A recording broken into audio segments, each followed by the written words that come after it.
The changing landscape of the housing market in Las Vegas requires a real estate professional that understands how to get your offer accepted, willing to go above and beyond for service and accountability. Hi, my name is Dan French. I've been in the real estate and financing industry for over 13 years. Most real estate agents struggle with answering their phone. Please call me directly, 702-557-6176. I'm available for all your real estate needs.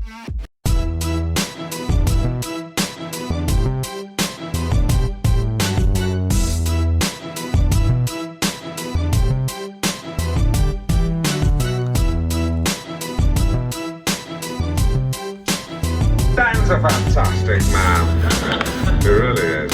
Ladies and gentlemen, please welcome.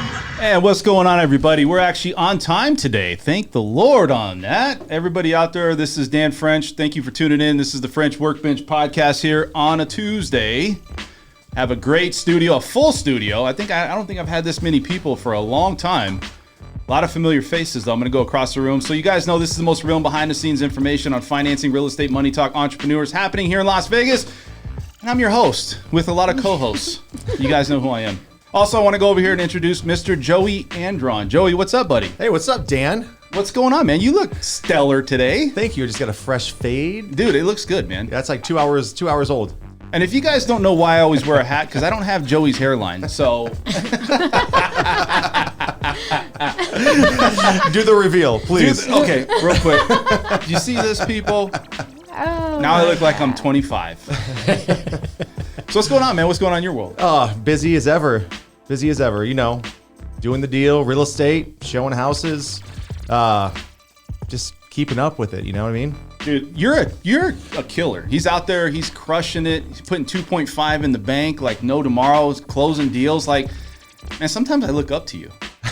Sometimes. Yeah, Joey's a good guy, man. Like, and he's always like that positive figure out there, just hammering it. Like, dude, there's always one around the corner. Somebody's gonna work with you, and that's your mentality. I love it. That's it.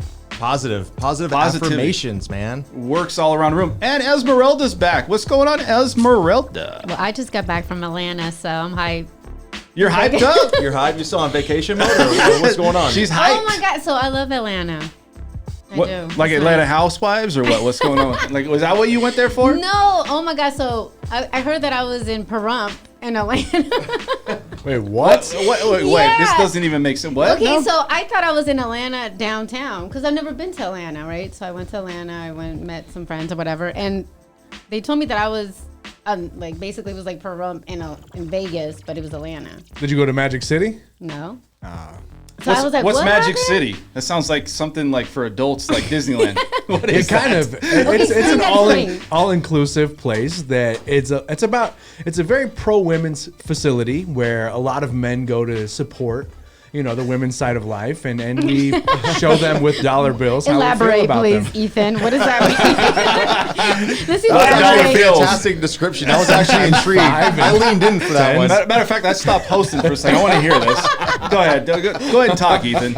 Ethan's our Go for it, co-host Ethan. today. I want to know more about this Pahrump Atlanta. So you went out to Atlanta. What was out there? What did you do there? My friends, they put a conference together for what, you know, some of their businesses. So I went there to support them.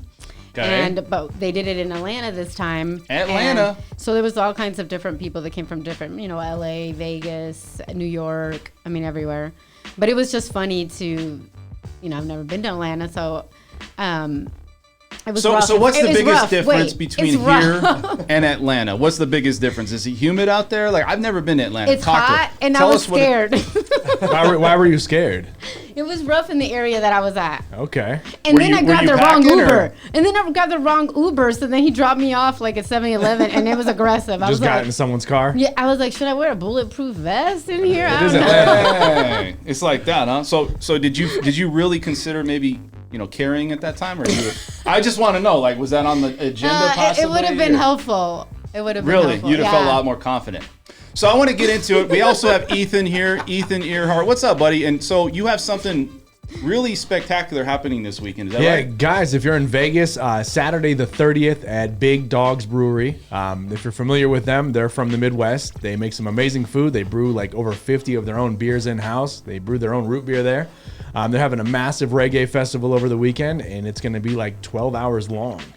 So it'll be like all you can drink. Are you beers. going to stay for the whole thing, or is it like I'm going to be there at like noon. I'll probably be out by 1 a.m. So you're not shutting it down then? I'm going to try. You're going to try. I'm going to try. Hey man, 13 hours. Hey, it's the weekend. And Ethan, what company you represent, man?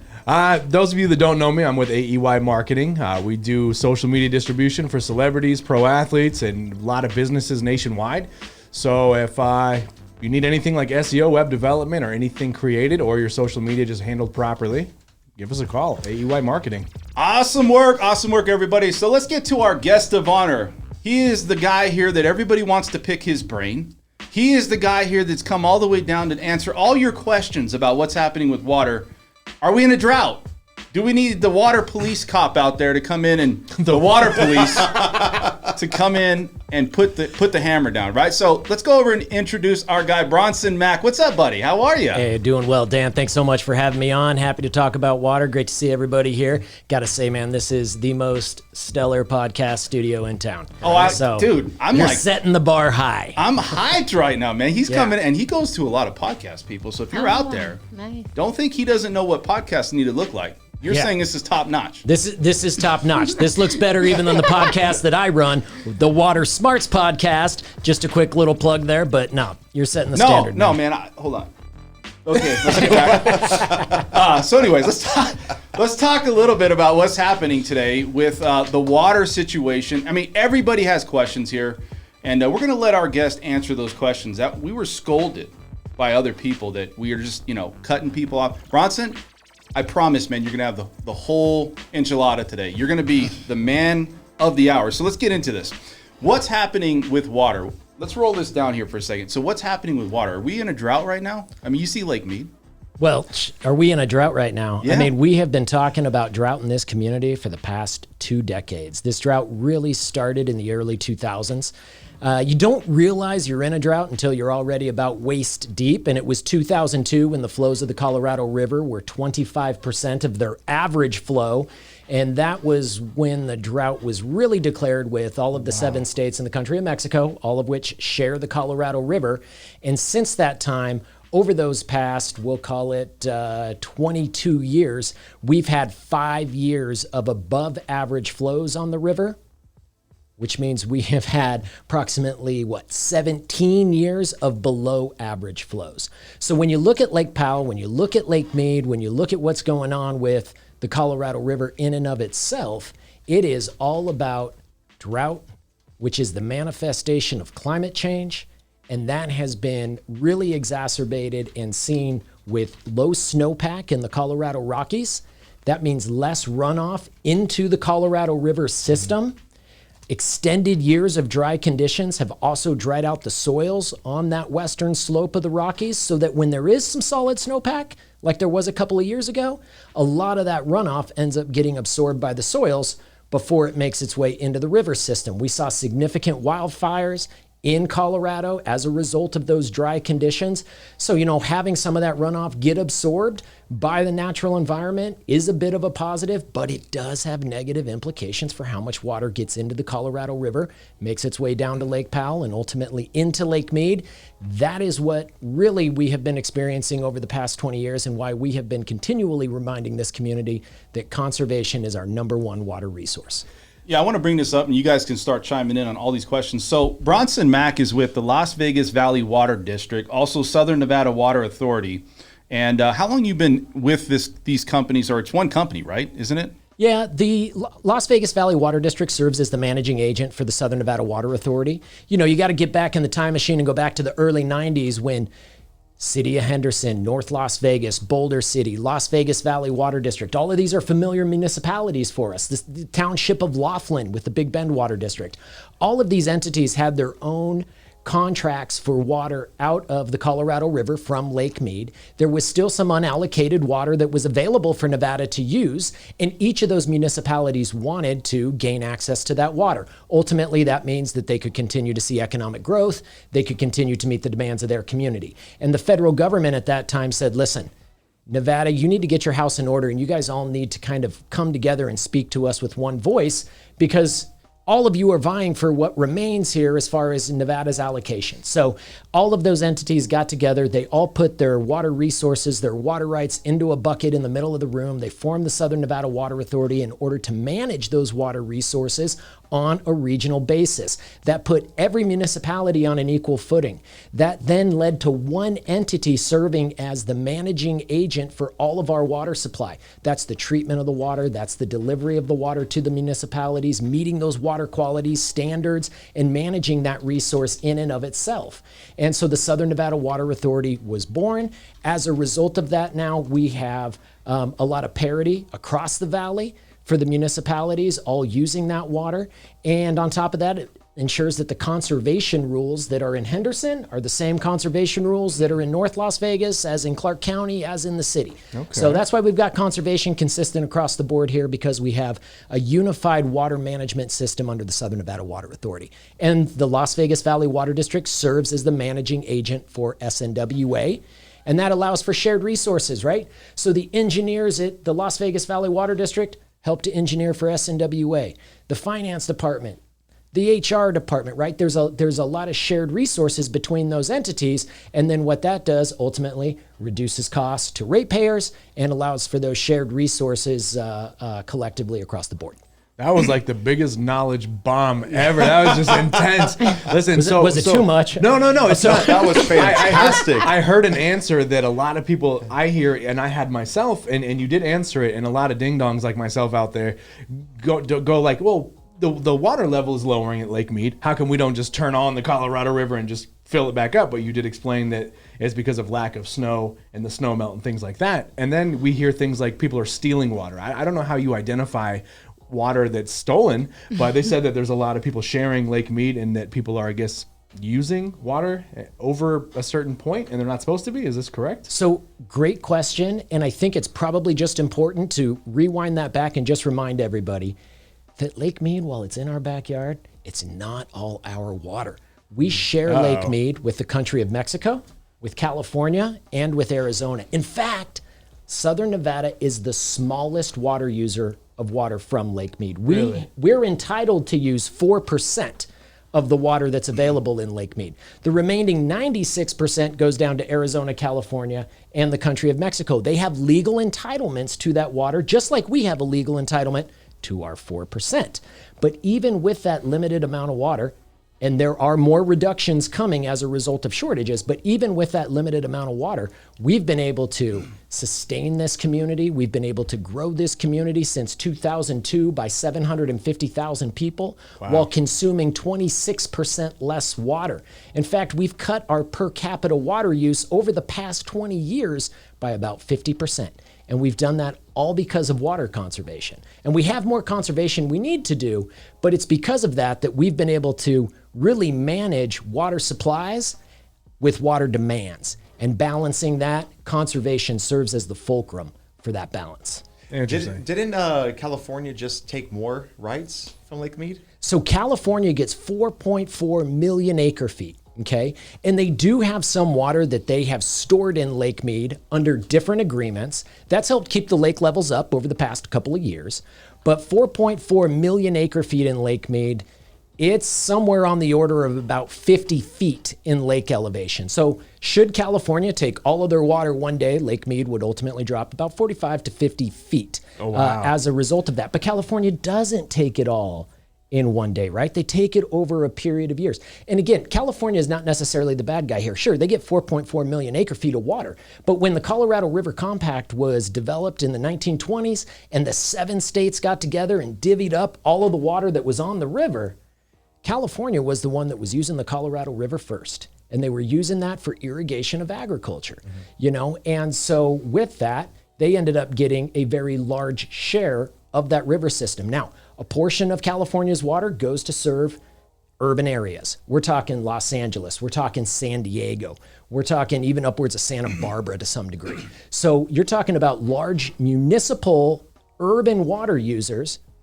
That said, more than 3 million acre feet of that 4.4 goes to ag. And it goes to growing the winter fruits and vegetables that we all appreciate when we go to the grocery store and hit the produce aisle.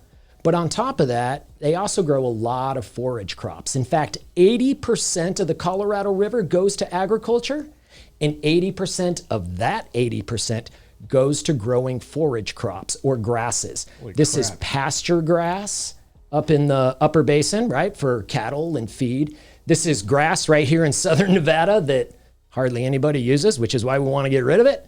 And then this is alfalfa, Sudan grass, hay down in Southern California.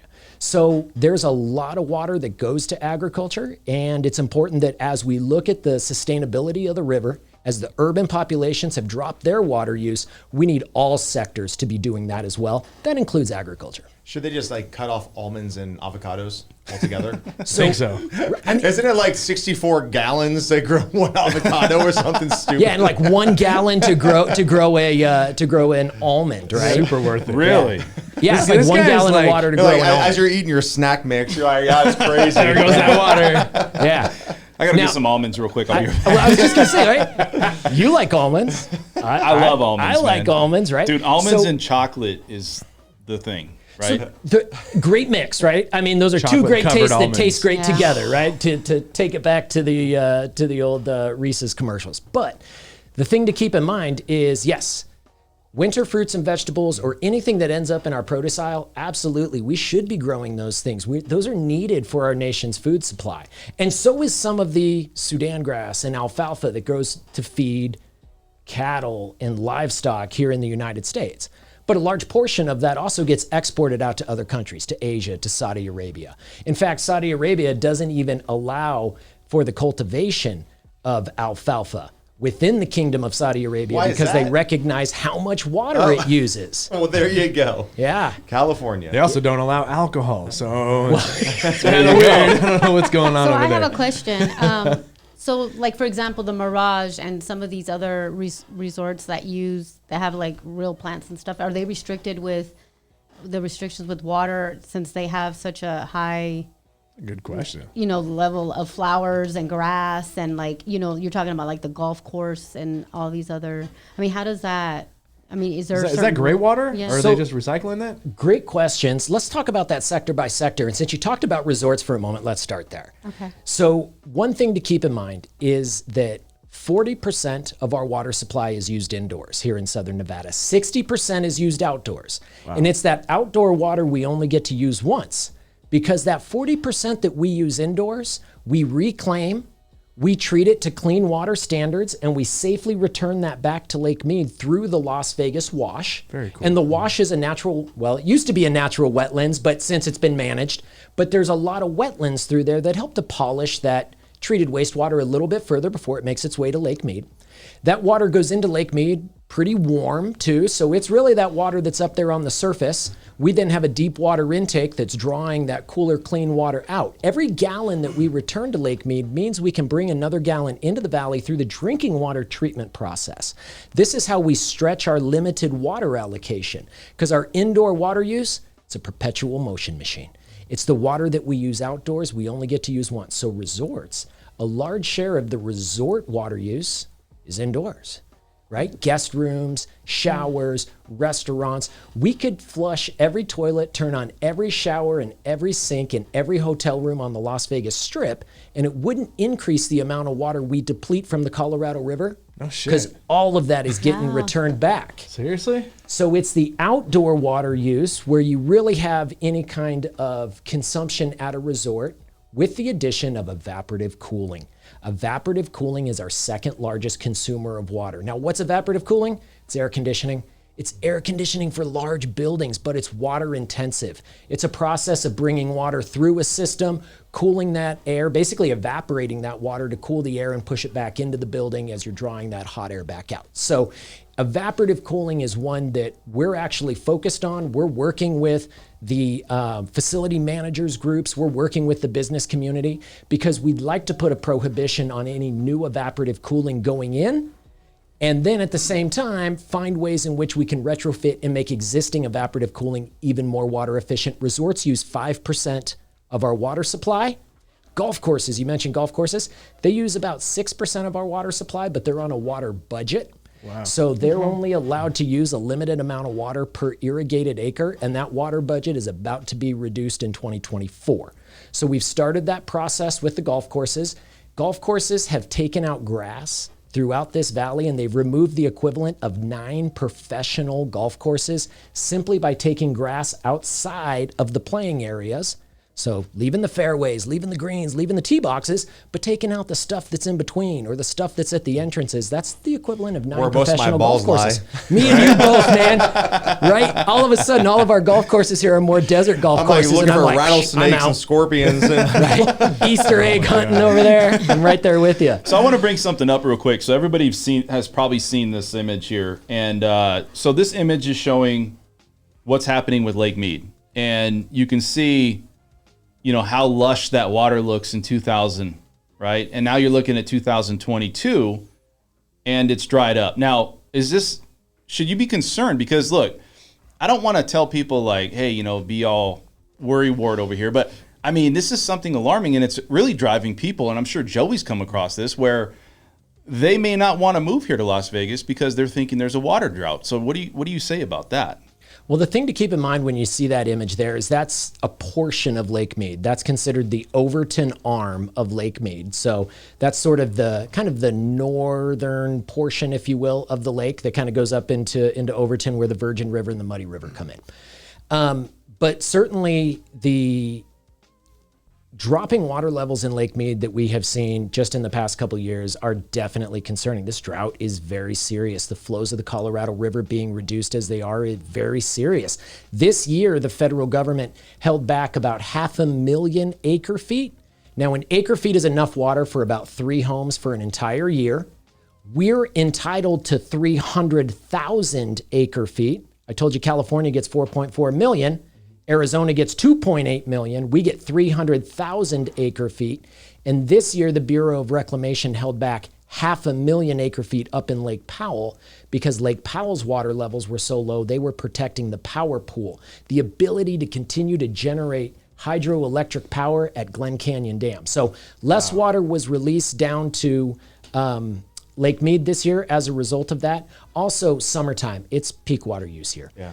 Peak water use time of year, right? For us here in the valley, as well as for the irrigators that are growing our fruits and vegetables, as well as all of that alfalfa and Sudan grass. But that's why you see water levels typically begin to decline during the summer. They stabilize around this time of year, maybe come up just a little bit before the end of the year. But these low lake levels are going to mean we're going to trigger a next level of water shortages, which we'll be able to manage next year. So how do we manage that? I mean, you guys see what's going on. Mm-hmm. Are you guys concerned about anything? I mean, there's a drought. I know you're answering these questions very, very well, but I feel like the people out there need to be instilled with confidence, right? They don't feel that this thing's going in the right direction. How do you I know you're representing this, but you still feel that there's confidence and that you see progress and you still see us coming out of this thing looking good. Well, we still have a lot of work to do, not just here locally, but on the river as a whole. But let's bring it local here, since that's kind of what matters to us here at home. First of all is we have a 50-year water resource plan. That plan identifies what the projected water demands and population growth are going to be in this valley over the next half century. We get that information from UNLV's Center of Business and Economic Research. We then convert that to a water demand. So we have a 50-year projection on what water demands are expected to be. And then we can pair the necessary resources we have to meet those demands. We take this plan and update it every single year, so we always have a 50-year look ahead. What we have done in this past year is identified we need more conservation. And so that's why we have passed AB 356 that requires non-functional decorative grass to be removed from commercial properties. That's 10% of our water supply right now that goes to irrigating grass that nobody is using to kick a soccer ball, throw a frisbee, or picnic on. Wow. This is grass that is lining our parking lots at our convenience stores, that is, outside the drive-through at the fast food restaurant. Nobody chooses that they're going to go to the dentist or the real estate office for that matter, because of the property's landscape, right? So getting rid of that grass from the commercial sector is gonna save more water than the entire Las Vegas Strip consumes. And they have until the end of 2026 to get rid of that grass. So that's big water savings for us there too. We've also adopted some new development codes. Any new development now is not permitted to have any grass at all. We prohibited grass in commercial development and in front yards in 2004. And now we've taken that a step further to say you can't have grass in the backyard of new development. There's other ground coverings you can use that are water efficient. That's going to help make us more water efficient. Sorry to interrupt, but is that only commercial or residential as well? So residential, it's all residential. So this newest ordinance prohibits grass in the backyard of residential. Wow. We prohibited grass in commercial in 2004. And that held. But where we are today now, nearly 22 decades later, right? We still have a ton of grass in the commercial sector because the commercial sector has been lagging far behind in the residential sector in replacing that grass. We give $3 a square foot for every piece of grass that gets replaced with water efficient drip irrigated landscaping. And residents, they've soaked that up. In fact, we've removed more than 200 million square feet of grass, enough grass to stretch a strip of sod all the way around the circumference of the earth. What It the saves hell? 10 billion gallons a year. What did you say? 10 billion gallons. 10 billion gallons a year is saved simply because residents over the past 20 years crazy. have removed more than 200 million square feet of grass. There is still upwards of more than 3,000 acres of decorative grass in the commercial sector. And that's why they have 5 years to get rid of that grass. That's intense. Dude, I'll tell So you that's this. big water savings for us. I was driving yesterday, and I saw these drops hit my windshield, and I was like, "What is this? What is this? What is this?" It's Like, water. I remember you. Like, I was like, "Dude, drought. It's an old friend. It's an old friend." Like, I was like, "Wait, I remember this." So the drought is real, right? People know that it's not raining here in Las Vegas. It's not raining a lot anywhere. Rained yesterday for like 30 minutes. That's what I'm saying. It was a lot. Yeah, it was like a shocking feeling to me. Like I was driving and I didn't know. So do you see that changing, or do you see that the drought's going to continue to be a problem? Because where's the rain, right? Where do we replenish? It's coming. Yeah. So for us, when we look at our water supply, the drought is all about Colorado Rockies. It's all about snowpack in the Rockies because that's the origin of the flows of the Colorado River. When we get rain in southern Nevada, even if every drop of that water made its way into Lake Mead and we had a downpour, you are really talking about hundredths of an inch in increased Lake Mead elevation. Lake Mead is, more than 200 square miles. It is still a very large body of water. Our biggest water savings when it rains is when everyone goes out and turns off their irrigation clock for a few days. Don't water your landscape for a few days. That saves tens of millions of gallons every single day that we all turn off our irrigation systems when it rains. That's where the plants water will savings die. is. Just It's so the little things. It's the little things, The yeah. little things. I'm that add up. confident though, and we've already gone through 10 ice ages. Another one's got to be coming soon. Like I'm pretty confident more snow is coming. You just got to hold out. El Nino. The question is, will Don't Lake even Mead mention hold out? that. Oh my god. Maybe. That's what I want to ask. And you can ask. Do you have a question to ask at all? No, he answered my question. Okay, right so well, that's good. Nice work. He's like the Shaolin master of water over The question here. I had though is like we see Lake Mead really drying up. What do you see from here? Like, do you feel like this thing's just going to keep going that direction where we're not going to? I mean, is Lake Mead going to just be gone in like let's say the next 10 years? So let's talk a little bit about Lake Mead, right? So we have seen Lake Mead drop about 170 feet over the past 20 That's a lot. years. That is a lot. Wild. Yeah. But it seems like it's been escalated over the past 6 months. Yeah. It's like 10 Yes, it feet has. every 30 days. Yes, seems. it has. So we have seen a pretty rapid decline just within the past 18 months in Lake Mead. Part of that's because they've been holding water back in Lake Powell. But some of the other implications there, continuing to see the same demands that we have seen on the lake, right? So let's just talk for a moment. So Lake Mead dropped 150 feet or 170 feet over the past 20 years. We saw this coming 2 decades ago and started a process of constructing a new intake into Lake Mead so that we could secure access to our water supply. We built a 3-mile long tunnel underneath the lake, connected to an intake that sticks up from the bottom of the lake. Wow. That gives us the ability now to draw water from the bottom. We just completed in 2020 the low lake level pumping station. It is the engine that will drive that deep water intake. And that low lake level pumping station was a $650 million investment that this community paid for. No federal dollars, no state dollars. You as water rate payers paid for this. And it's because, obviously, $650 million bucks, big ticket item. And we actually hoped that we would never have to turn it on. But lake levels dropped to a point in early April where our first intake, installed in the 1970s, began to peak out above the water line. And at that point, that intake was rendered inoperable and the pumping station associated with it. So we turned on the low lake level pumping station. So it was a seamless transition. We were able to keep the community in water. The low lake level pumping station and intake number 3 secure our access to our water supply, even if Lake Mead falls to elevation 900. It's in the 1040s right now, so 1,040 feet or so right now. Lake Mead falls to elevation 900. That means no water passes through Hoover Dam. When no water is passing through Hoover Dam, there's no power generation at Hoover, and there's no downstream deliveries to Arizona, Mexico, or California. So we're not going to have power. We'll have like blackouts.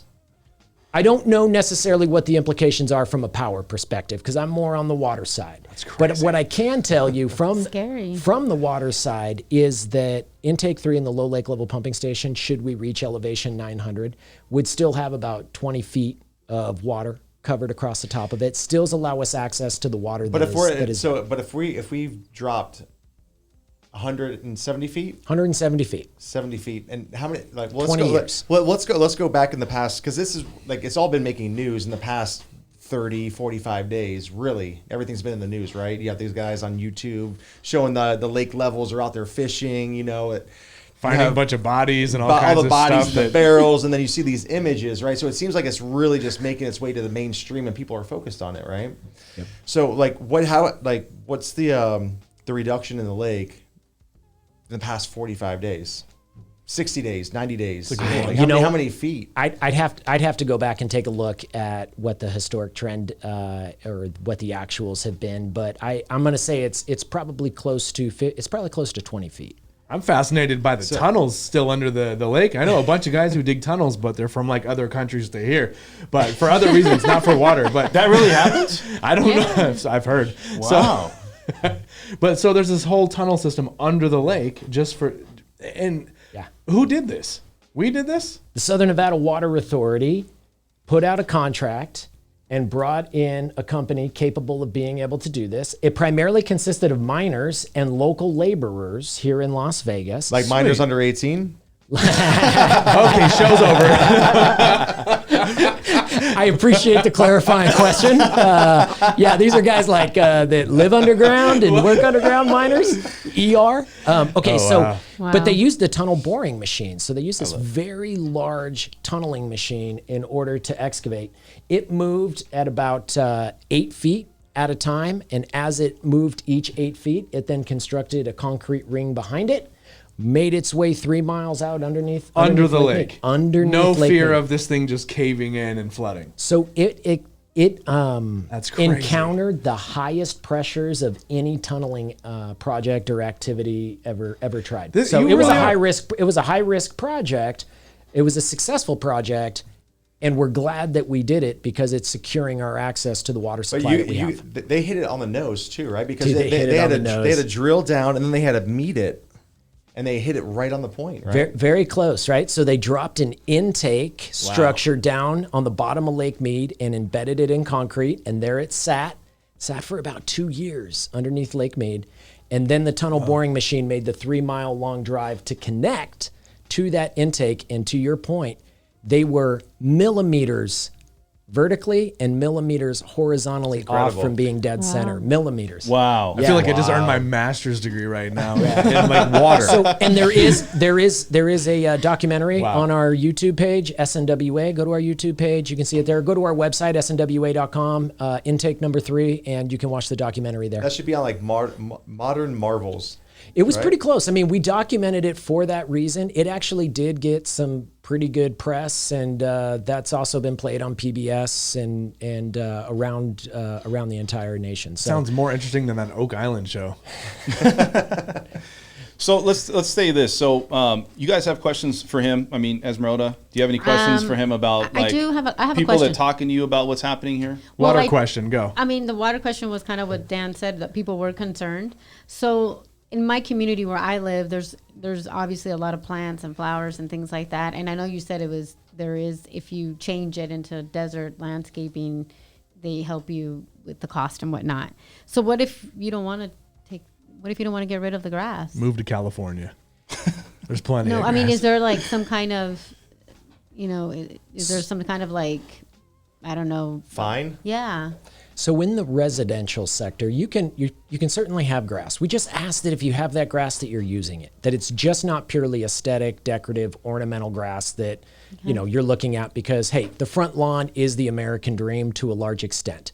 So we do encourage replacement of that grass with drip irrigated trees and plants. You can do Mediterranean style as long as it's drip irrigated. You can have a lush landscape with drip irrigation. Here's one thing to keep in mind. Grass uses 73 gallons of water per square foot per year. Oh, wow. 73 gallons of water. You're like, so what, right? It's a lot. Yeah, it's 10 feet tall. A single square foot of grass with 73 gallons on it is 10 feet. So across every patch of grass in this valley, we apply the equivalent of 10 feet of water. That's a swimming pool with a diving board on it. Oh, sweet. That's the height of an NBA basketball hoop, 10 feet, right? Wow. Right. So that's how much water we dump. Drip irrigated trees and plants, it's about 18 gallons of water per year per square foot. That's less than 3 feet. So big water savings going from grass that you're just staring at and looking at because it's green, going to trees and plants. The other thing, we also hear people say, yeah, but grass is, carbon neutral. It helps to clean the environment. And no, not in Southern Nevada. Yeah, not your 4 square feet. Yeah, not when you consider how much energy it takes to move that water to your sprinkler system. Not when you consider, the emissions of that lawnmower that is getting pushed across it. And who wants to do that? Who wants to do that? I Right? did We that hire growing people to up do in that. Florida. Right. I'm like, Right. I'm out. Well, you I have see my parks. beautiful, manicured artificial turf. It's looks AstroTurf is the beautiful. best. It Love stays it. green, Yeah. zero maintenance. Oh, it's Exactly. perfect. That's my backyard. Same thing. There you go. Love it looks better. Love it. So for folks in a residential sector who don't want to take out their grass, okay. But here's the issue. Water rates are only going to go in one direction, and so ultimately you are going to be making a financial decision as to whether or not it is still worth the cost of paying a higher water bill year over year over year in order to keep and maintain that grass. When you can get rid of it, you can save some water and you can lower your water bill. Sweet. So if you have grass in Las Vegas, Nevada, then you're the problem. Grass. That's my opinion. He said it. So you're gonna get egged. Your house is gonna get egged. If you have grass in the front of your yard, was it the front, right? Front. Yeah. You're getting egged. You're the reason many Lake eggs? Mead is empty. Eggs are expensive. Hold on. Eggs are expensive. It's going up. Inflation. Well, you what might about get one egg. So what about like parks and soccer Yeah. fields and things like that? Is there a plan for that? Are they using gray water? Or is So- it recycled water or what's happening? No, not necessarily recycled water. We have determined that parks, that cemeteries, and other public uses, schools, where there is grass, that provides a community recreational use. It provides a community benefit. So parks do have to adhere to watering schedules. They get a little more flexibility in their watering schedule because there's so much grass that they do have to irrigate, and they also have to irrigate around the activities and things that might be taking place at the park. But parks, schools, cemeteries, all still considered okay to have grass. But we do have an incentive, and a lot of parks have taken it up, of converting from warm season grasses to cool season grasses. And all that simply means is that grass isn't going to be green year round. In the wintertime, it's going to go dormant. And so it's going to brown out. It's less water that they have to then apply to it in the wintertime, but once spring comes in, that green starts to come back. And so We do have a program for that for those large turf irrigators. And then new parks being developed, we have a program to help new parks make some decisions about artificial turf, providing them some incentive to utilize artificial turf where that makes sense. I feel that cemeteries are probably the biggest wasted place you would have grass. I've literally never played a sport in a cemetery. You've never played a sport there. I've never played thrown a soccer. football. Hey, you never played around hide and cemetery? You never played hide and seek in the In a cemetery? cemetery? No. Halloween, Why is bro. there grass Just like there? if you make it out, you make it out. That sounds scary. Yeah, that's crazy. But I've noticed that in the cemeteries, the grass is dead. It's not very Just green. like the And it people. depends on which cemetery you go to. I mean, people do still go to the cemeteries, obviously, to be able to visit, deceased loved ones and what have you. Cemeteries also have a whole lot of shade. If you go to these cemeteries, there's a lot of trees that helps to shade, provide shade canopy.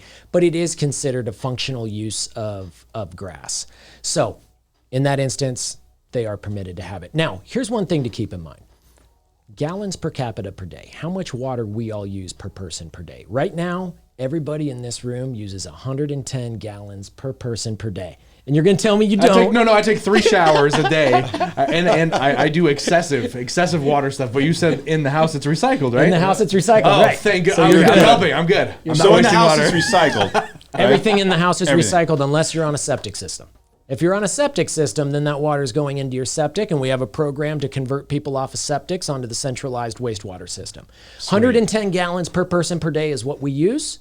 We've been shown that we've been able to reduce that gallons per capita per day metric, and if we can get that down to our goal of 86 gallons per person per day by 2035, we demonstrate that in our resource plan that we can continue to meet our community's water demands and water needs primarily through our Colorado River water supplies. How do we do that? Well, I want to know so if you have a septic tank, what is that program?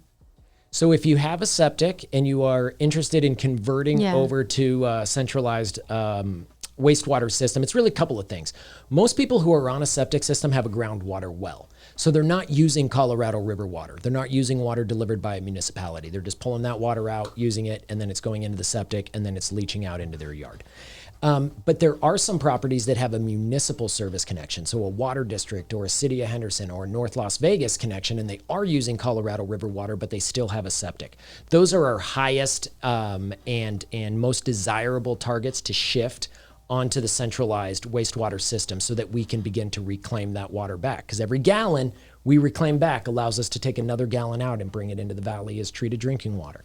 So that is key. If you want more information on that septic system, septic conversion program, you can visit snwa.com. You can hit us on the contact us form. It's there's about 14,000 septic systems that are in the valley and an even smaller number of those that are connected to municipal systems. So we've been doing some outreach specifically to those properties. Yeah, my sister has a septic tank in her community in her cul-de-sac. So, and I remember and so that she's was probably on a community well if she's got sort of a community septic system.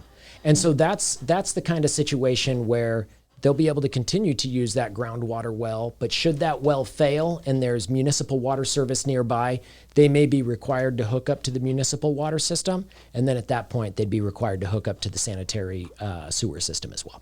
So let's get into a couple of questions. You guys have any more questions for him real quick? I do. I have one. Go ahead. So talk to us about the aquifer, because I heard that we actually have a substantial amount of water running through Las Vegas. Is that correct? Yeah, we do. The aquifer beneath our feet is a very, very healthy aquifer. Back in the 1960s, 1970s, it wasn't so healthy because that was the primary source of water for the valley. In fact, when the Colorado River was negotiated, groundwater was our sole source of water. It powered everything that we had here, but it got overdrawn. It got overallocated, and we began to see significant reductions in the aquifer system. So fast forward, we're using Colorado River water, less demand on the aquifer system. We begin to inject or store water in our groundwater bank here, injecting water directly into the aquifer, bringing that aquifer level up, but also storing that Colorado River water for our future use. We've got about a year's supply of water that we have stored within the aquifer. Again, it's keeping it healthy, it's keeping it up, it's keeping it accessible to those who are groundwater users, and there is a substantial amount of water that is in there. Now, we only utilize a small amount for municipal purposes. on a yearly basis. But yeah, we've got about a year's supply that is stored there. We've also got water stored in Arizona, in California, and in Lake Mead as well. The equivalent of 8 years of water stored in reserves for our future use. Wow. A good thing I'm leaving Vegas in less than a year. Wow. You think there's going to be an issue for you sound concerned. No, I'm not usually concerned. I can drive to the gas station and buy water. I'm not really concerned about that. No, I know overall it will be. It'll be a huge problem. I'm sure it will be. Otherwise, we wouldn't see these levels dropping. Like, this is a natural thing. This isn't something someone's controlling, right? Like the water levels that are dropping are due to like evaporation and things like the water soaking into the ground and climate change, there you go. Demands, all of those kinds of things. Now, one thing to keep in mind is that we are right now under a shortage declaration on the Colorado River. What is that? That declaration was made this year. We are legally entitled, as I said, to 300,000 acre feet. Okay. And in 2007, all of the states got together and they created the operating guidelines for how the Colorado River would function. And within that, they outlined that should Lake Mead drop to specific lake elevations, that Arizona and Nevada and the country of Mexico would be taking shortage reductions. In other words, their legal entitlement to how much water they could take would be reduced. We use the smallest amount of water on the river, so we actually took the smallest reductions. Our 300,000 acre feet this year was reduced to 279. Next year, it's likely to be reduced to 275. That's what we anticipate. We'll know that in August. So 275 is what we're planning for, but last year we used 242,000 acre feet. And more people are moving here and they're using more water, so that's a problem, right? Well, actually, we've shown just the reverse, that Really? we can grow this community, we can grow this population and reduce demand. We have added 750,000 people since 2002, but Yeah. we've reduced our consumption of Colorado River water by 26%. This is the value of conservation to keep us having a vibrant and growing economy. How is that Something that helps possible? everybody in this room. How did more people move here and we're using less water? I guess I don't get that. How So does that work? it's a mosaic approach. One, taking out that grass. That 2 million square feet of grass, 10 billion gallons of water that gets saved a year. That one is big. The ordinances that changed having grass in the front yard of new development, prohibiting grass in commercial developments back in 2004, that has carried on and carried forward to continually show water savings. In other words, if you move to this valley after the drought was declared in 2002 and all of these conservation efforts were implemented in 2004, you were able to do that because of the conservation of everybody who came here before you. Because it's 2002 when we used more than our allocation. We used 325,000 acre feet. Okay. Last year we used 242,000 acre feet. So we have shown significant reductions in our water consumption, all while our population has increased, all while our economy has grown. And look, it is important that we all continue to have a vibrant economy. That's why a lot of people move to Las Vegas, right? People move here for One of the different reasons. different reasons, but a lot of them become economic reasons, that and the fact that you don't have to, shovel snow in the winter. But those snap. I'm moving to a place where I'm going to have to do that. I don't want to do that. You do get a little bit of water out of that melt snow, I it guess. down, have water. Not doing it. Bam. Well, I water. do have a weird water question. You brought this up earlier, Esmeralda. The lack of water pressure in our home, does that have anything to do with anything that is related to your field? Everything having to do with the water pressure. Now, I'm not sure where you live, but for just about every water system in southern Nevada, it's gravity fed. So your water pressure is primarily determined by the elevation of your home in relation to the elevation of the reservoir or tank that feeds it. That's a good question. Okay. So you can't necessarily increase the water pressure to your home unless you install some type of a pump system or something along those lines. But there are little things that can reduce your pressure over time. Any 90-degree bends that you have in your home plumbing system, the size of your plumbing system, all of that can have an influence. This guy's like the water master. He knows everything about water. Dude, that's why I brought him on. I wanted a wizard. So I have a question too. So to piggyback off what Ethan said, what I was mentioning to him was that when you buy like the faucets and for like the shower, and it has like a filter that actually prevents the pressure of the water to save gallons with the toilet and also with the shower. Yeah. But if you remove the little... Yeah. So what you're saying there with some of the fixtures, there are aerators or there might be restrictors on Yes. there in order to kind of reduce that flow. Yes. But down. now that he said that the water you use inside of your home doesn't matter, I'm going to be washing my ass all day. Are you going to just All leave day. the water on and be like, whatever? Yeah. It's just That's what I do. it's recycling. Yeah. And that's free. that's one other thing that's really interesting, right? So as our community just boomed in the early 2000s through the mid 2000s, the one thing to keep in mind is that all of the plumbing codes were updated. So all of our new homes that were built here already had some of the highest efficiency fixtures automatically installed in them.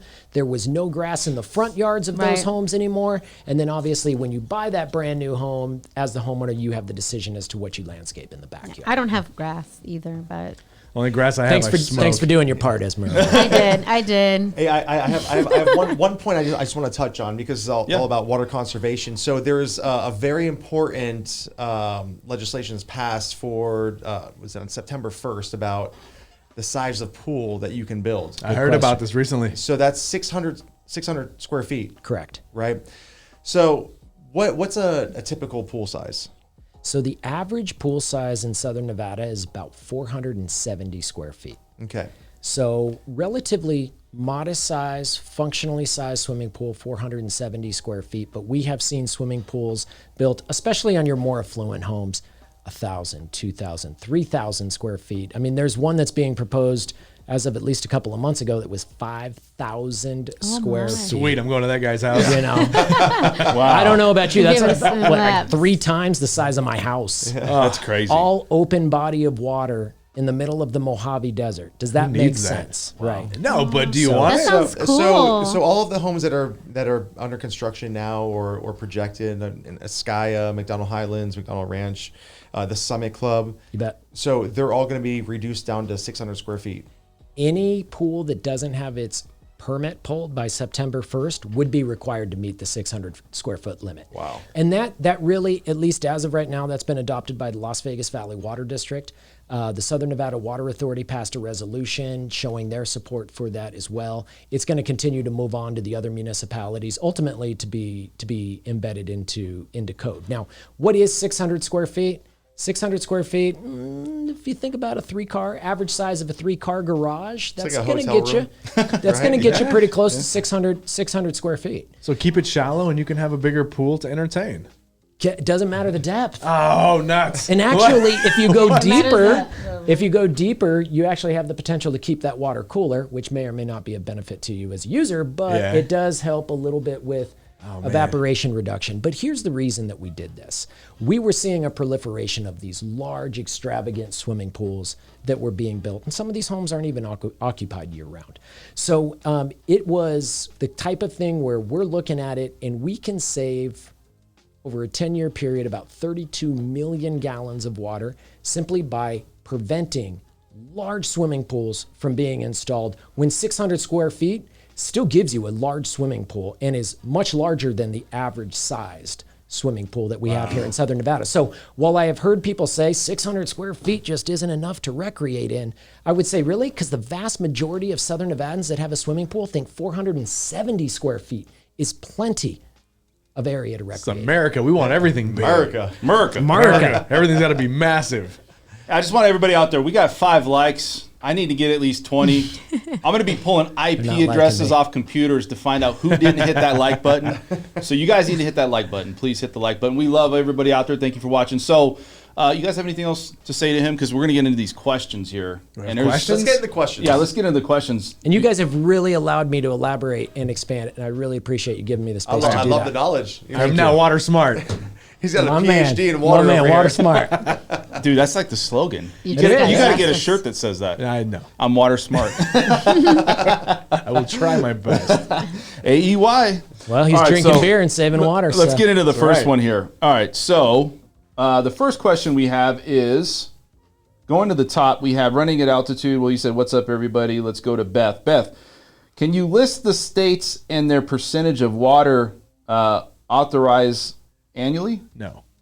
Authorizes annually. Can you list the water? It's a lot of states. The list of states and their percentage of water authorized annually. So there are 7 states that share the Colorado River. I can't necessarily go through each percentage. I would need a little cheat sheet to be able to do that. But here's what I can tell you. It is really split into 2 basins. The upper basin states, Colorado, Utah, Wyoming, and New Mexico. They have a legal entitlement to, it's on the order of about 7.5 or so million acre feet.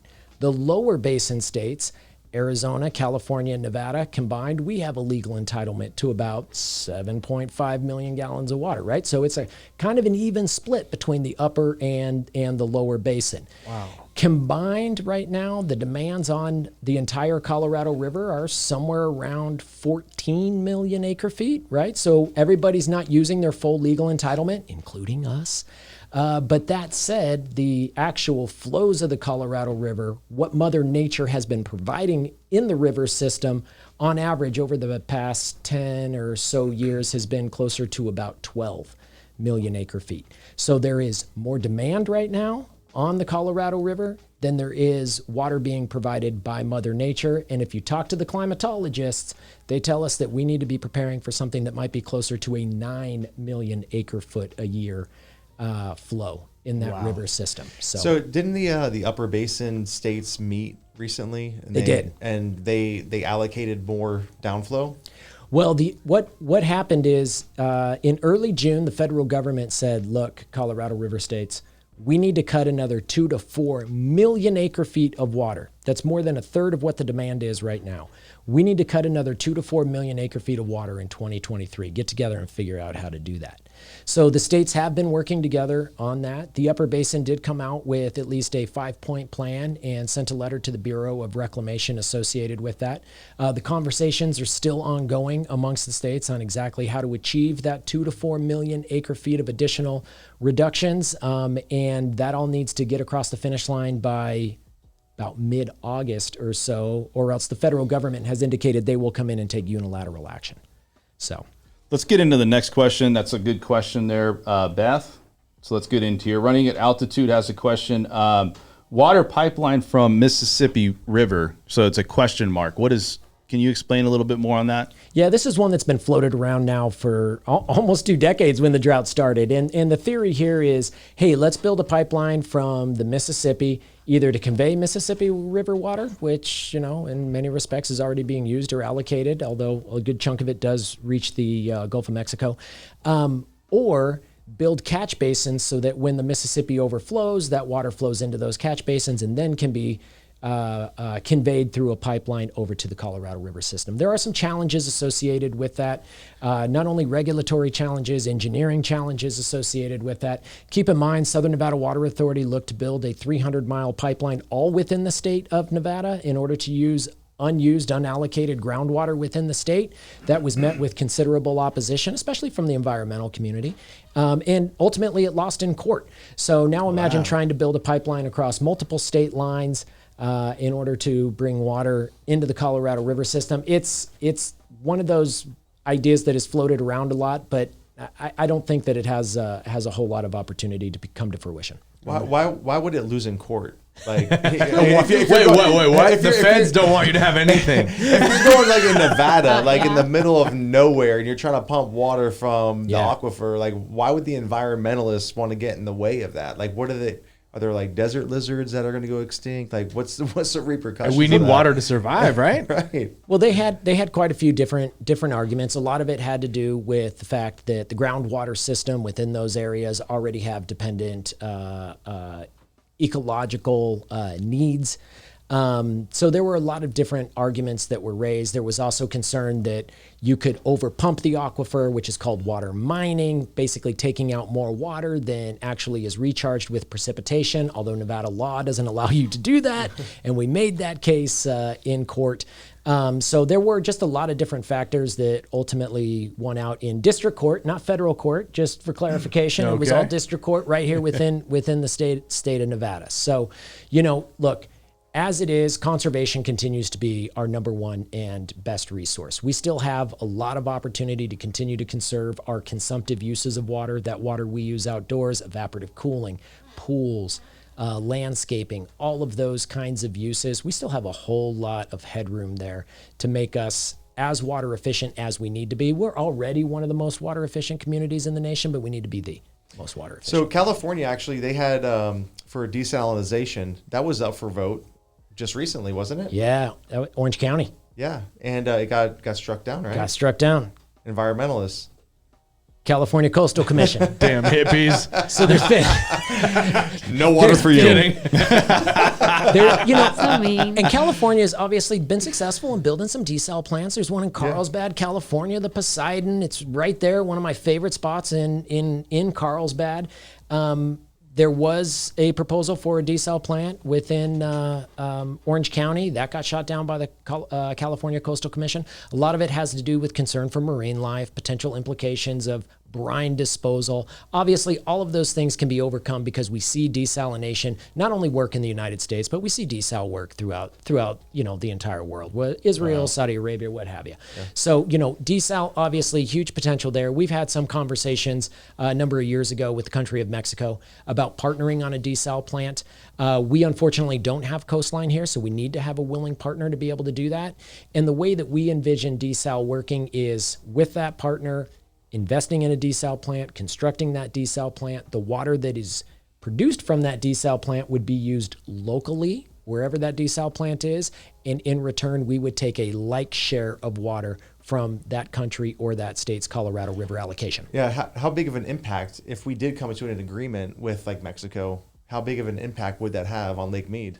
It really kind of depends on how big that desal plant is going to be. I mean, you have to keep in mind, not to get super technical here, but Mexico actually has the highest water rights on the Colorado River system. I mean, Really? Yeah, because that is a national treaty between the country of the United States and the country of Mexico that determines that Mexico is entitled to 1.5 million acre feet. A portion of that water comes from the lower basin allocation. A portion of that water comes from the upper basin allocation. So California is kind of next in line as being the senior water right holder. And a lot of that goes back to the fact that when California and Arizona were fighting it out in court decades ago,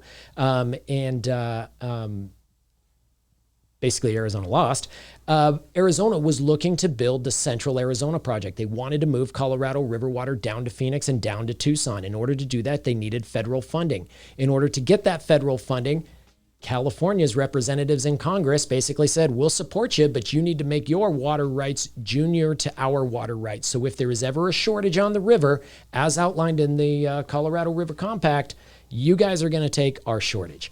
And sure enough, they agreed to that. They got the federal funding. They built the Central Arizona Project. That's a big chunk of Phoenix water. That's a big chunk of Tucson water. But now here we are at a point where we are under a shortage condition. So Arizona is taking more than 500,000 acre feet of shortages right now. This year, their shortage is going to increase next year. That is Arizona's share of shortage as well as California's share of shortage. Now, California will begin to take shortages should Lake Mead fall to a little further down. It's about elevation, I want to say it's about 1040, where they would end up starting to take those shortages. And we're almost there. We're almost there. And they actually take larger shortages in shorter increments of lake elevation as it goes down. Let's get into some of these questions because I want to get through this, and we got to talk a little bit of real estate here with Joey, and then also want to talk with Ethan over here. So the other question I have here is, this is from Jill Ski 9. Thanks for watching. Why doesn't California do more destination? I'm not sure what that means. What is more destination? Probably desalination. Is that what it says? That's probably. Oh, it says desalination. That's probably my where fault. that question's I thought going. I said destination. Desalination. That's my fault. And a lot of it has to do with My eyes are bad. A lot of it has to do with their permitting and their ability to get it permitted. And the California Coastal Commission, and I certainly don't speak for California or the California Coastal Commission, but my understanding is they have not been in favor of desal. So, and I don't know the intricacies of why they have been denying permits for desalination. And it was funny, Joey just brought that up too, about desalination. So actually, real quick, here's what we are doing with California is we are making an investment with them, with Los Angeles, to build a large-scale water recycling facility. Right now, majority of California, especially in the LA area, their wastewater, like we reuse here by sending it back to Lake Mead after going through treatment, theirs goes out to the ocean. They're going to repurpose that, treat it to a higher standard, bring it across their valley and inject it into their aquifer where they can recover it again. we're going to be a financial partner in that. We've already made the first investment in the environmental assessment component. For our partnership, we're going to get a share of that water. But rather than pipe and pump that water from Los Angeles to Las Vegas, we will just swap it for a like amount of California's Colorado River water, which we can access out of intake number 3 in the low lake level pumping station. Seems cleaner. Seems a little cleaner. It's a little cleaner. It's a little cheaper. Something. All right, I increased the size here, so that's always a good thing. That's what she said. So anyways, let me take a look here. So we got Beth says, what is the indoor water allocation for a single family home? Is it based on the actual number of people living in the home or an assumption of, say, 4 people per household? So there really isn't an allocation right now that we have per homes, right? You have a metered water use that you can use. The more you use, the more you pay for that water because it is a tiered rate structure. So there isn't necessarily an allocation for indoor versus outdoor, but it's about 40% of your indoor, 40% of all of our water use is indoor. But as far as an allocation goes, we don't necessarily have that kind of structure set up. Cool. All right, so let's go to the next one here. And we're trying to hit everybody, so hopefully you guys give us a little patience on this. I'm going to jump to Robert Mitchell said, require solar panels be installed on a new construction and to offer incentives for, what is this? Retrofitting? Retrofitting unites with solar. Dude, that is totally a great question to have NV Energy on with. I mean, it is, look, I'm a proponent of solar. You know, we actually utilize quite a bit of solar in order to pump and treat the water that gets delivered throughout the valley. There are certainly a lot of small solar installations, rooftop solar that we see in town, but there's also been a lot of controversy with that over the years. So I'm a proponent of solar and certainly would support further efforts of solar, just me personally.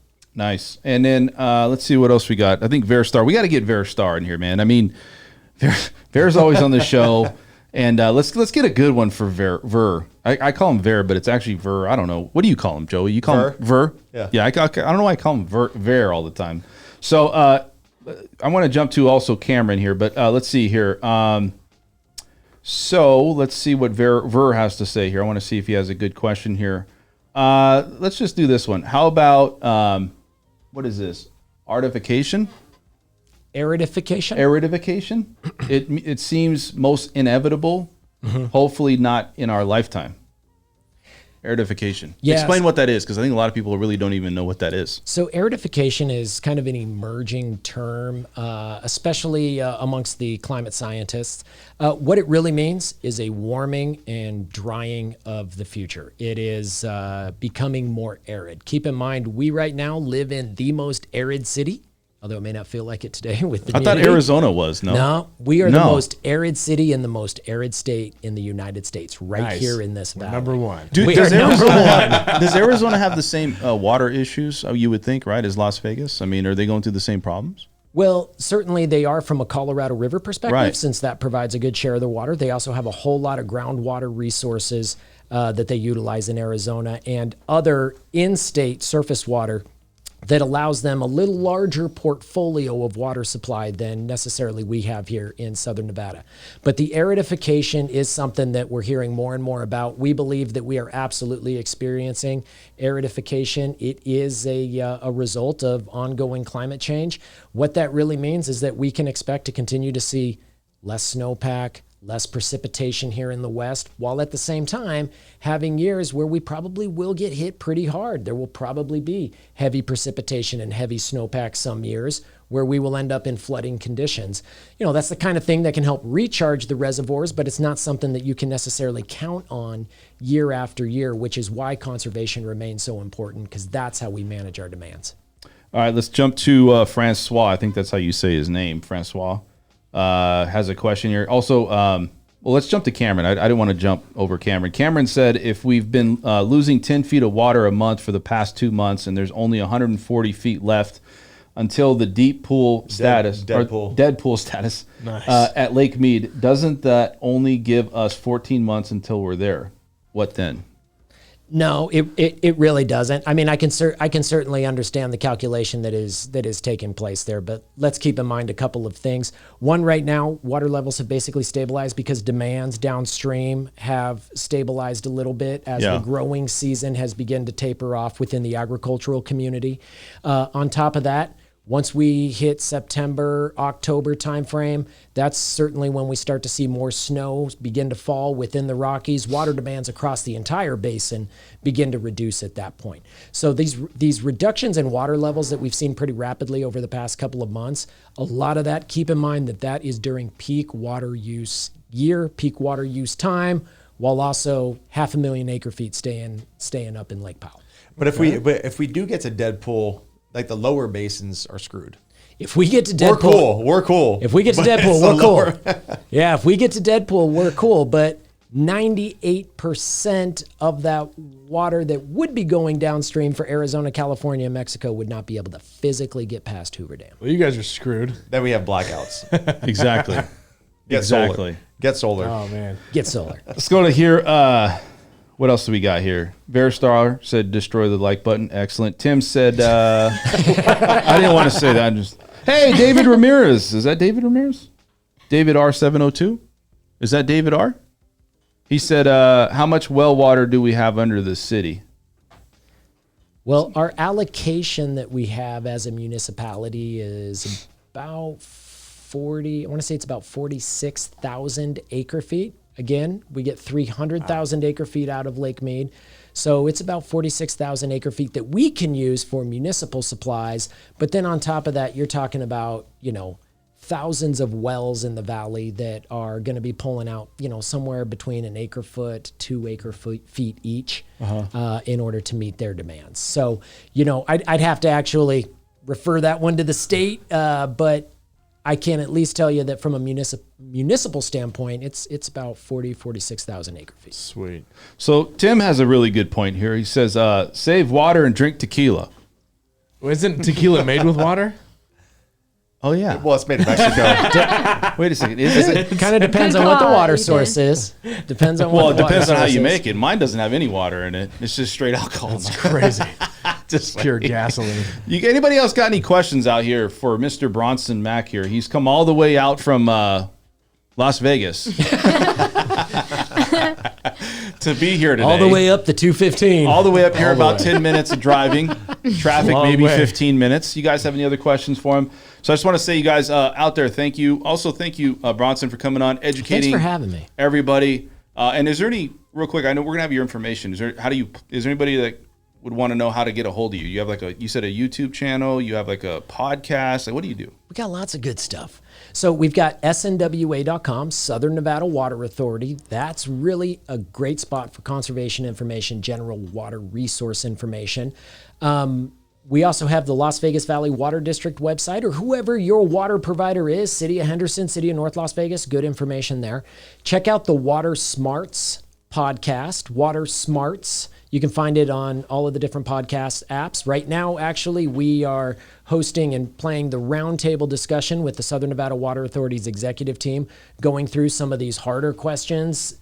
A lot of the conversation that we've had here, you can hear it directly from the leadership of the Southern Nevada Water Authority. That's also available on our YouTube page, SNWA. You can just search Southern Nevada Water Authority or SNWA on YouTube if you want a visual to that. 3 great ways to go. Obviously, Facebook, Twitter, Southern Nevada Water Authority.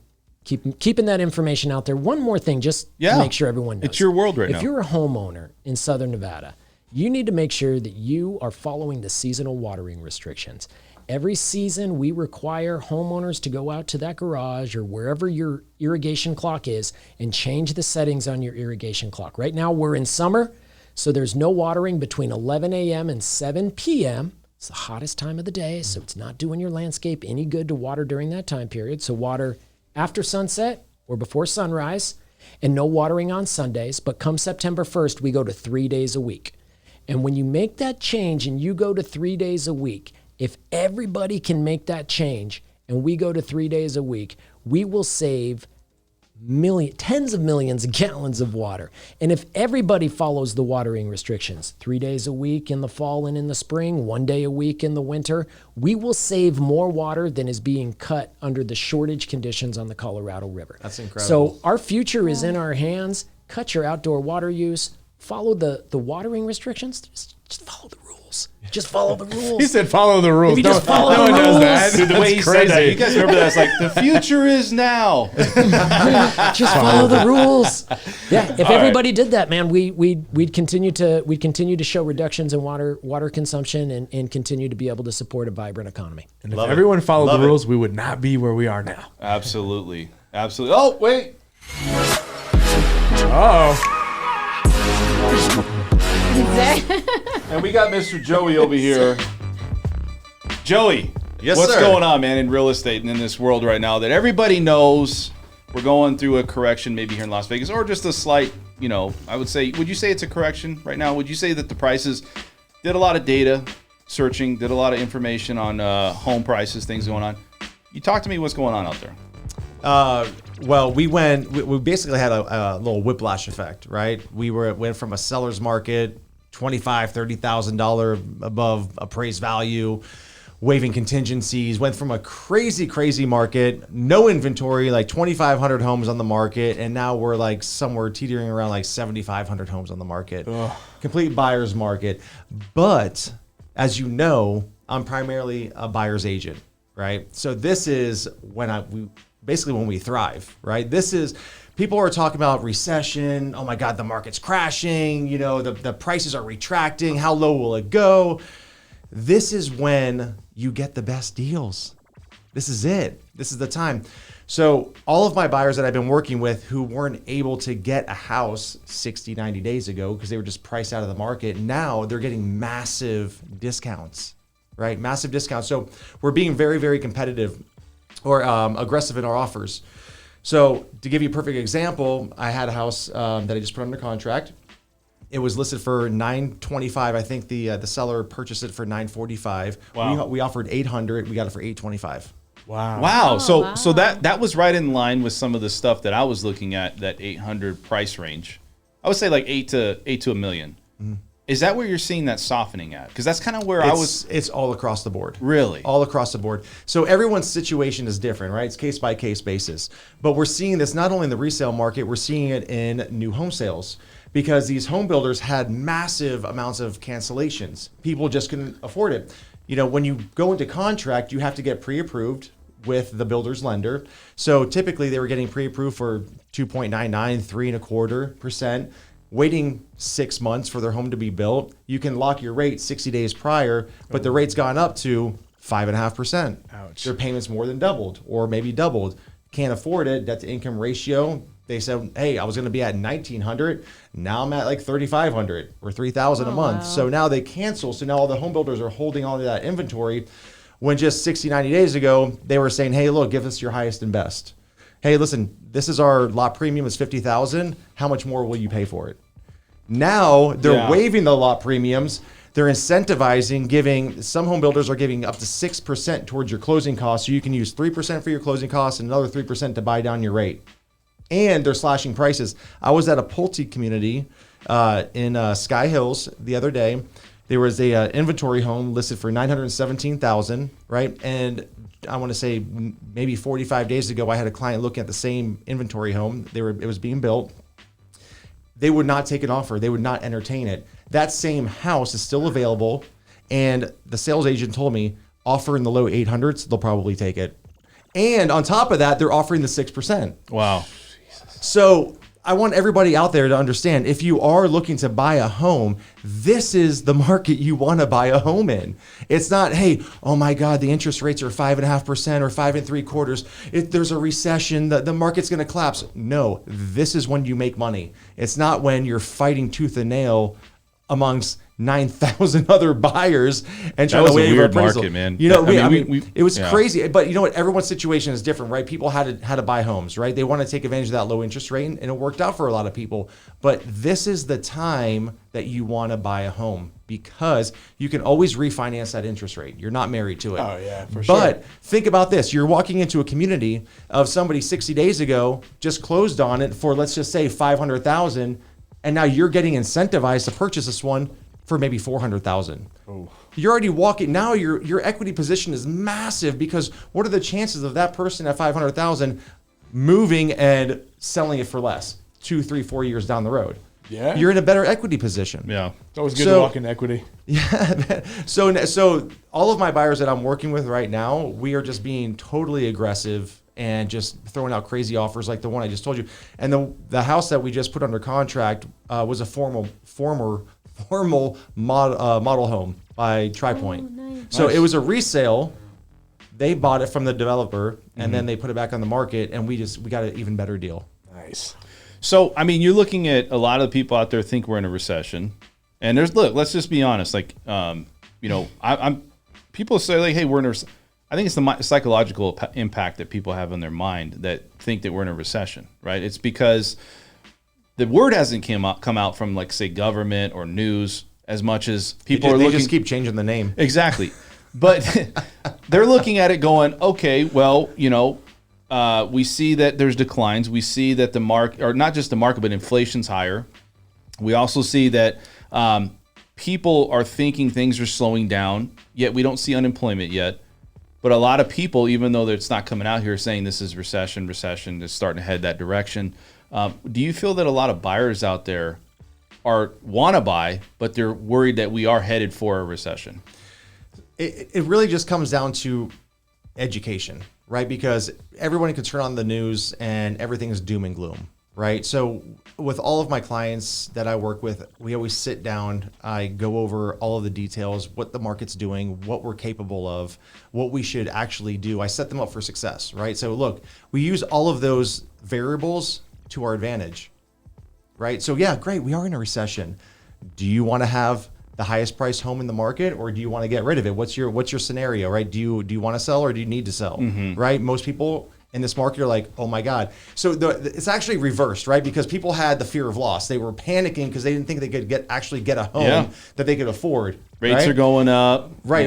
Rates are going up. There's no inventory. There's 2,500 homes on the market. Let's just submit a blind bid. I'll see it during my inspection period, right? Now it's the sellers. They're like freaking out because now we have 7,000, 7,500 homes on the market. They're like, oh my God, if this guy drops the price before me, I'm screwed. Yeah. Right. So now they're more willing to negotiate. Right. So it's just you have options now. I think that's what people didn't have before. And you're saying that there's the best time to buy is because, yeah, rates are still high, but you have options, maybe options you didn't have before. So you have buyers out there with all these homes that's on the market. When do you see this market shifting where there's going to be that balance, or do you not see that in the next, let's say, next? I mean, we have a lot of inventory to absorb, right? So once rates stabilize, and look, 5.75%, is it high? Do you think it's high?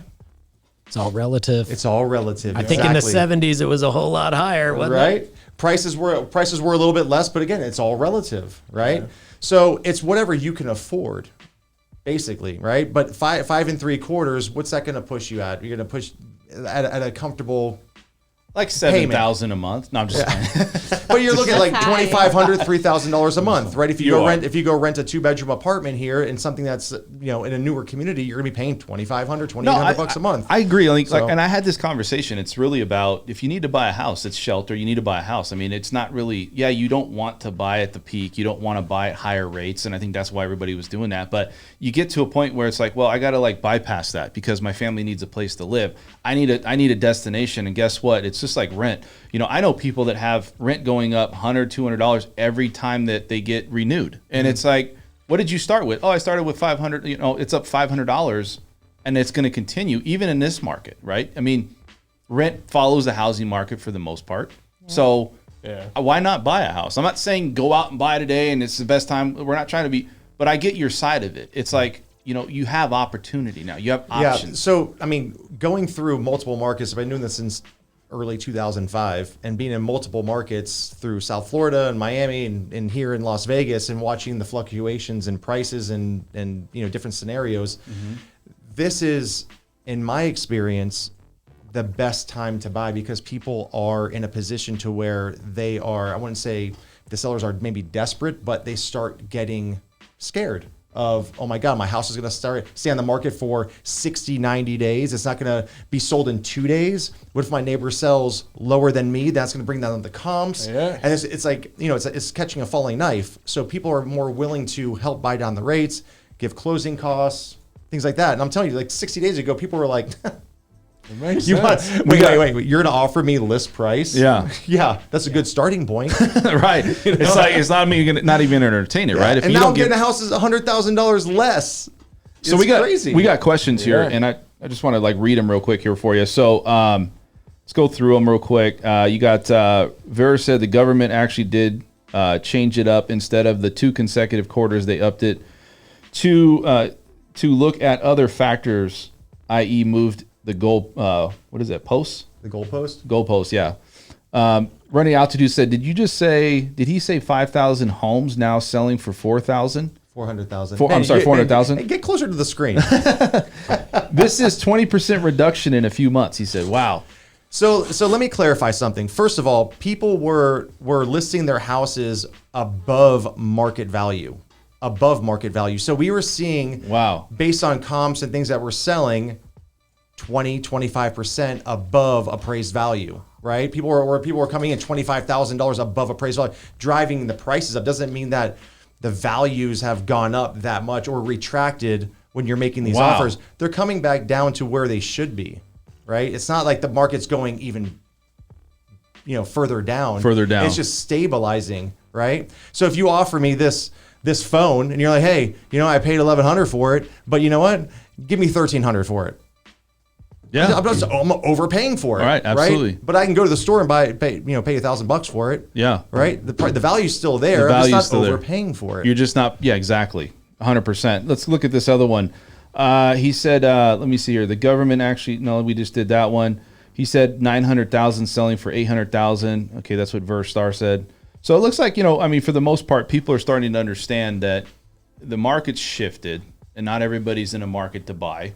But there still makes sense to buy if you need to buy. I mean, you guys can attest to this, right? So what would you guys, has people come to you and said, okay, Joey, if, I want to buy today, my family's telling me I shouldn't buy because it's not the right market or the rates are too high. Is there a lot of conversation that way where you have outside family telling you or telling them like, hey, you know what, you need to wait, or you have a lot of investors saying you need to wait? Because I think a lot of people are like, yeah, I want to buy, but then they listen to a lot of people around. Yeah, them. You always have that outside noise. Always, right? But I could tell you this, home builders, the position that they're in, we're in July, right? Going into August, they want to get the inventory off their books before the end of the year, right? So they're going to incentivize everybody to move that inventory because if they have all their cash tied up in standing inventory, they're not going to be exploring new developments. So they're going to try to get all that inventory off the books. As soon as they get that inventory off the books, what happens? Incentives go away. Yeah, Right? but you got to think too, like what if not just in builders, but like what if people in general keep their house on the market 30, 45, 50 days? That's a long time. So you got to sell your house. Do you feel that those people are unrealistic at this point? Like if you see that house is days on the market, 30, 40, 50 days, are they just overpriced and they're just, they're not with it? Well, we went from 2 days on the market or a day on the market or no days on the market. As soon as it's listed, there's an offer, right? There's multiple offers. But now that was when there was 2,500 homes. Now if we have 7,000, 7,500 homes on the market, there's more opportunity, right? So now as people are more comfortable of seeing, hey, look, this is my affordability. This is what I can do. I still need to buy a house. Is it a great time? Let me see what I can do. And I'm telling you, all of the homes, all the clients that I've put into escrow this month, I have 7 escrows, over $5 million in escrow this month. We've all gotten stellar deals because they trust the process and we go after it. And I don't care. I'm telling them, look, you never know what the seller's situation is. Throw something crazy out there. Yeah, the worst they can say is no, right? You might be pleasantly surprised. Yeah. And look, the client that I was working with, they fired their real estate agent because she wouldn't submit a low offer. Oh, wow. Right? So I said, look, we're going to do this. We're going to do it right. Let's just go for it, right?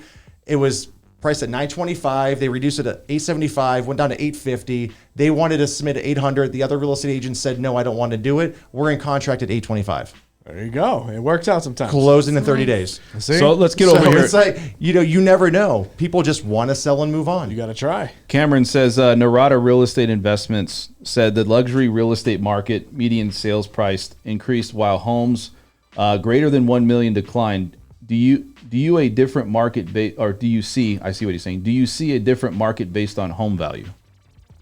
I mean, look, recession and interest rates and things like that, they obviously affect different classes, right? So a lot of people that come in, they're like, okay, I'm going to go get 5.75 or 6.5%. Maybe I could just borrow against my assets and I'll have a lower interest rate and just buy the house, or I'll just buy it cash because it makes more sense.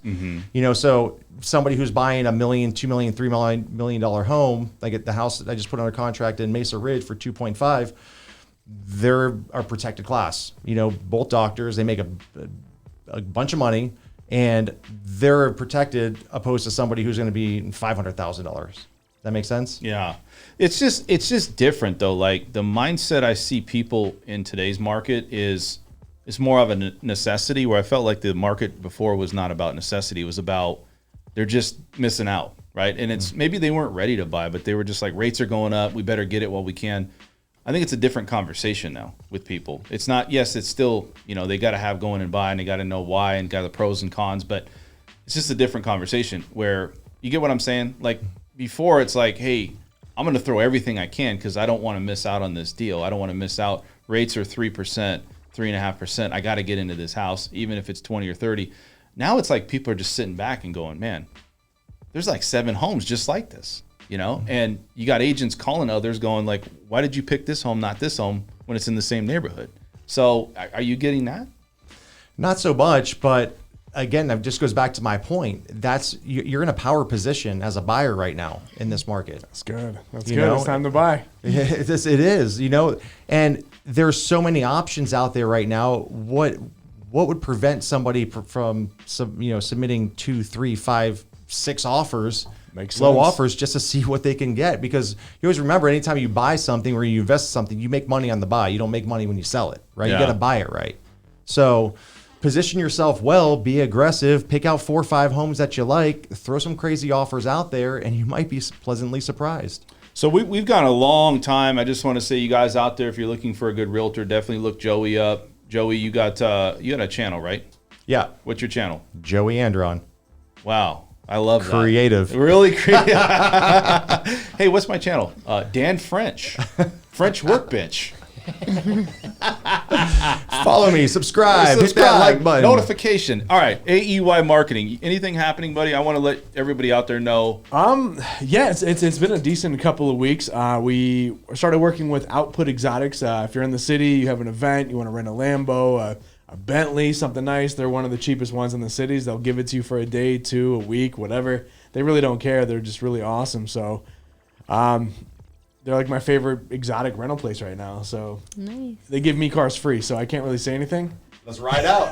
Dude, my thing is this, man. So AEY Marketing, if you guys are out there, you're looking for somebody to get started, and it's like a whole array of things that you take care of, right? We're Like, just killing it right now. You're killing I it. started doing social media distribution for celebrities and pro athletes. We've recently grown nationwide, so we have an office in California. We have one in Minnesota now. So we're expanding and taking on a lot of nationwide companies. We've recently picked up a med spa called Novu Skin, which they're in Vegas, Denver. They're opening a new one in Texas. So we just recently launched a campaign for them nationwide, and we're doing all their video work and all kinds of stuff. So we're taking on everybody. I've got some things I want to do. I want to bring on some more musicians. There are certain clients I'd prefer to work with, but I'm not going to say no to someone that approaches us and says, hey, we're looking to increase our business. I mean, I'm not going to turn someone away. you guys have any? I'm sorry. No, we go ahead. recently even had a ventriloquist approach us. He works with Tyler Perry. You guys are familiar with Tyler Perry, I right? love Tyler Perry. So, I'm a fan. The Don Williams Show, this guy is bringing ventriloquism back, kind of like the other two major guys, we have like Fader and Dunham and things like that. So they're doing a lot of stuff on the West Coast, and even that area of life that a lot of people don't really think about is still pretty big. So we're taking on clients that are just from left field. Well, guys, I want to say this. So if you guys are out there looking for somebody for marketing, look my guy up here, Ethan Earhart. He's AEY Marketing. He's on my Instagram channel. He does a lot of different varieties of things to help your business. And I want to see you grow, man. I want to see you, just like you come on the French Workbench podcast. Yeah. And you're like, dude, I make so much money now. Like all these people. I'm not going to say that. Why, man? Just because I'm here to just get along, meet new people, and just kind of expand. I'm not going to come on here and say, yeah, man, I just pulled up in a brand new Lambo. I'm making a killing. Protecting Fuck his brand. everybody. yeah, man. Like No, I'm not going to do That's what that. I want for Bronson. I want Bronson to show up in a Lambo and be like, dude. The guy's the name is wa- Bronson. Do you know how badass that is? I drive a Toyota. We need the Lambo, though. Do we? Yeah, we need it. I mean, I want to Good see with you. the Toyota. You guys need to look up Bronson. We got Joey over here. And I want to say this, guys. Thank you so much for watching the show. We got to end. Bronson, you guys follow Bronson. He's great. I want to say thank you for coming on. It's Man, been a thanks so much for having me. wealth Thanks so much of for knowledge. letting me talk The through water all of this. master. You were all wonderful. Great questions. Thank you so much. Dude, I Thank feel you. like my brain just like went on fire. Like I was like swelling. That's why I couldn't see, and things like were just 4 years happening. of college Joey, right there. great real estate agent over here. You guys, if you guys are looking for a realtor, definitely look up Joey. And he's got an amazing name for his channel. And a haircut. Joey Andron is his channel. So you guys take a look at Joey Andron. Amazing haircut. Also, It is sick. you can also visit over here Esmeralda. She is at the library of title. you gotta I didn't word mean the that. library. The Yeah, I was library of like- titles. What I meant to say. Word that You're properly. gonna start looking up library. Not the library you see down. Never mind. Anyways, AEY Marketing over here. AEYmarketing.com, guys. Check us Dude, out. I love it, man. Thank you guys. So you guys that the most real and behind the scenes information, financing, real estate, money talk, entrepreneurs happening here in Las Vegas. We'll see you guys on Saturday. We got a great show for you. Thank you for watching the French Workbench podcast. You can find us here every Tuesday at 6 p.m. and Saturday mornings at 10 a.m. to find out all the information on real estate and financing here in Las Vegas. Also, check us out on our LV Home Professionals website. You can find your future home there, a lot of good information, and you can find us on audio-only options through SoundCloud and iTunes.